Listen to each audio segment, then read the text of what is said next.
பாருங்க ஒரு தெளிவான பார்வதி. எவ்வளவு சூப்பர்! நீங்க சொல்ற மாரி ஒரு ஃபெமினிஸ்ட் பார்வதி. எவ்வளவு அற்புதமான விஷயங்களை செய்பவள். போன வாரம் வரைக்கும் ஜெயில்ல ஜில்பான்ஸாவா 2 பேர் இருந்துட்டு, அதுக்கப்புறம் இப்ப வந்து திடீர்னு வெளிய வந்து நின்னோனே, இங்க பாரு நம்ம வந்து ஒரு ஹெல்தி டிஸ்டன்ஸ மெயின்டெயின் பண்ணலாமே. தோழர், ஹெல்தி டிஸ்டன்ஸ மெயின்டெயின் பண்ணலாம். ஃப்ரெண்ட் நான் அவன அப்படிதான் பார்த்தேன் அப்படின்னு. இன்னைக்கு அதுக்கு தான் திரும்ப திரும்ப திரும்ப ஒரு வார்த்தைய கேட்டாரு. அதுக்கு அதுக்கு ஒரு கேம் ஆடுனாங்க. இந்த பசங்கலாம் வந்து வெளிய ரோட்ல பண்ணுவாங்க பாரு பொண்ணுங்க பின்னாடி வந்து லவ் டார்ச்சர். அது மாரி இவன் பண்றான் அப்படின்னு. அவர் கேட்கிற கேள்வி ரொம்ப சிம்பிள்.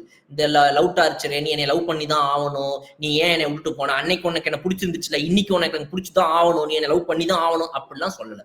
அது லவ் டார்ச்சரே கிடையாது. அவர் கேட்கறது ரொம்ப சிம்பிள். ஏன்னா நீங்க வீட்டு முன்னாடி எல்லாரும் எப்படி போர்ட்ரே பண்றீங்க கமருதீன? அந்த பையன் வந்து அவன் சரியில்லை. அவன் ஒரு மாதிரி என்ன டச் பண்ணான். அதனால அவன் டச் சரியில்லைன்னு சொல்லி நான் ஒதுங்கி இருக்க ஆரம்பிச்சிட்டேன்.